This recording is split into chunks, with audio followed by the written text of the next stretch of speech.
মরণেরই কথা মানুষ স্মরণ করে না।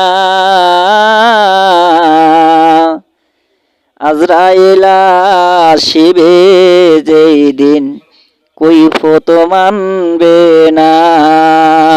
আজরাইল আসিবে যেই দিন কাউকে মানবে না।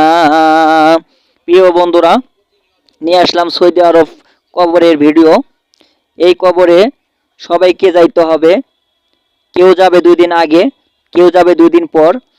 তাই আমরা সব সময় আল্লাহ তাআলা যেভাবে খুশি হয় সেইভাবে চলাফেরা করব। আর মানুষকে ভালোবাসবো। কখনো মানুষকে ঠকানোর চিন্তা ভাবনা করব না। আল্লাহ তাআলা খুশি হয়ে এই দুনিয়াতেও শান্তি দিবে, পরকালেও শান্তি দিবে। সবাই কবরের কথা মনে করবেন। ভালো থাকবেন।